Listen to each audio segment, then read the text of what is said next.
describe its incredible culture and history. Food that fights back.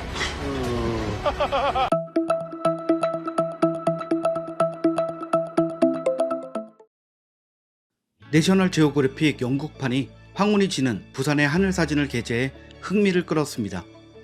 올해 들어 전 세계의 주요 외신과 해외 매체들은 부산의 매력을 알리는 소식을 잇따라 전하고 있는데요. 한류의 영향으로 한국 여행에 관심이 높아진 지금 서울과는 또 다른 매력이 넘치는 부산의 모습을 알리고 있는 것입니다. 영국에서는 아예 특집 방송으로 한국을 소개해 화제가 되고 있습니다. 영국의 지상파 TV 방송사인 채널5에서는 오리지널 다큐멘터리 3부작 알렉산더 암스트롱과 함께하는 대한민국을 방영한다는 소식을 전했는데요.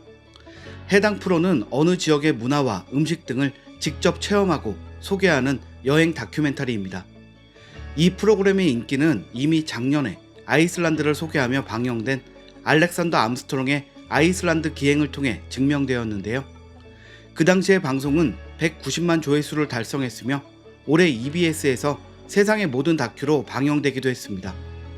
아이슬란드의 화산을 찾아 용암과 온천수를 경험하기도 했으며 고래 관광과 사막 관광, 설상차를 타고 떠나 빙산을 경험하는 등 아이슬란드의 아름다운 자연환경을 보여주었습니다.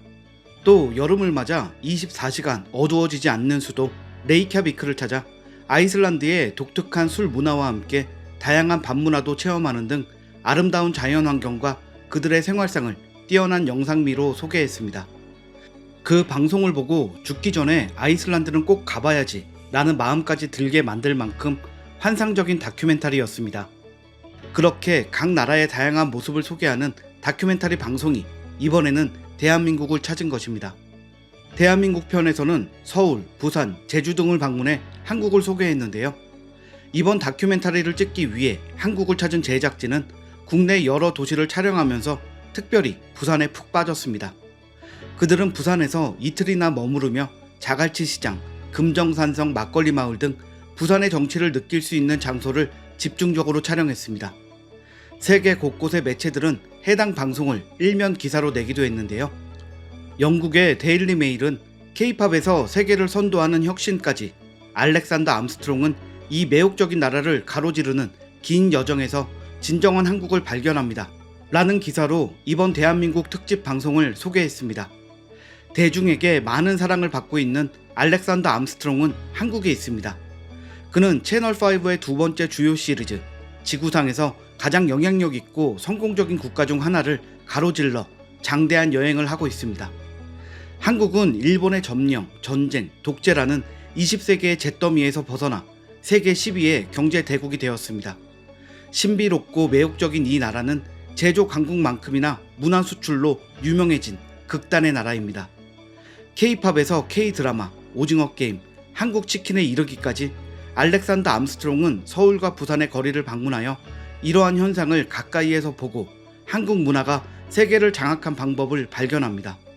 그는 영국보다 작은 나라가 세계적인 강국이 되어 경제적으로 기적을 일으켰다는 것에 놀라며 한국의 놀라운 역사와 문화에 대해 더 알고 싶었습니다 라고 말했습니다.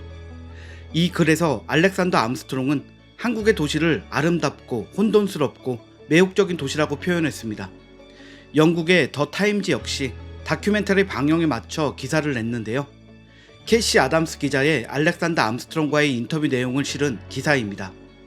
당신은 중국과 일본 사이의 땅을 한 번도 가본 적이 없을지 모르지만 나는 당신이 그 나라의 문화에 영향을 받고 있다는 것에 나의 마지막 100만 원을 걸겠습니다. 오징어 게임, BTS, 한국 치킨 등 우리는 모두 한류 열풍에 빠져 있습니다. 한국 문화의 영향력은 너무나 커져서 런던의 빅토리아 앨버트 박물관에서 한국의 음식, 영화, 한복을 선보이는 전시를 열었습니다.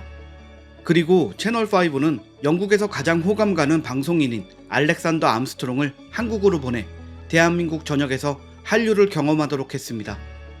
한국은 역경에 직면하고 회복하는 데 익숙한 나라입니다. 1950년에서 1953년 사이의 한국전쟁은 한반도 대부분의 주요 도시를 파괴했고 300만 명 이상의 사망자를 냈습니다.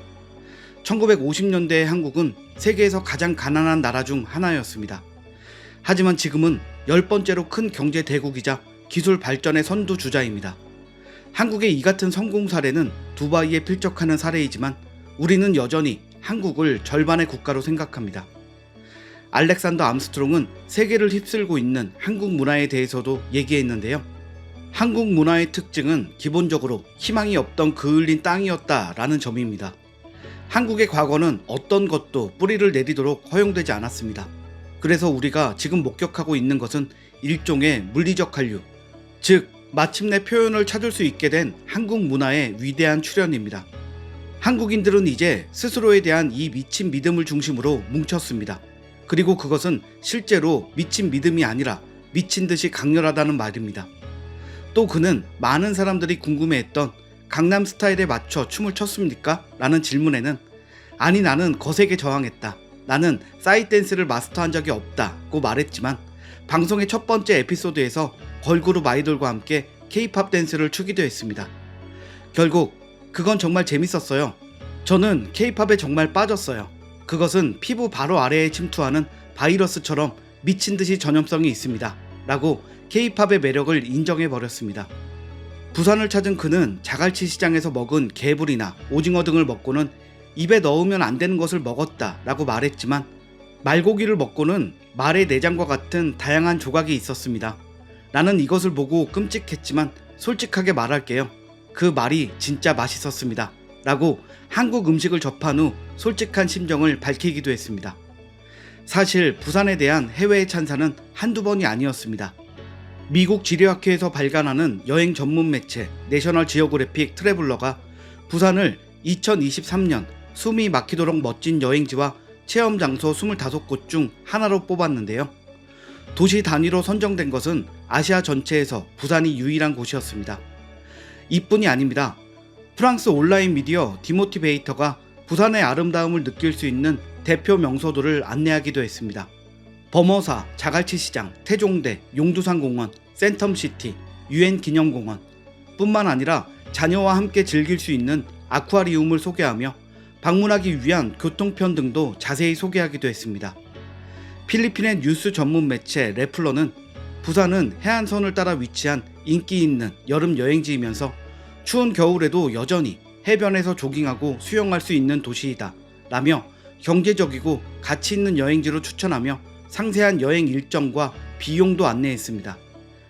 우리 역시 부산에 특별한 관심을 보여야 하는 이유가 있습니다.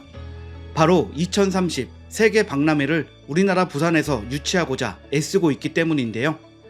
오는 2030년 5월 1일부터 10월 31일까지 개최 예정인 2030 세계 박람회는 인류의 산업, 과학기술 발전 성과를 소개하는 장이자 경제, 문화, 올림픽으로 여겨지는 행사입니다.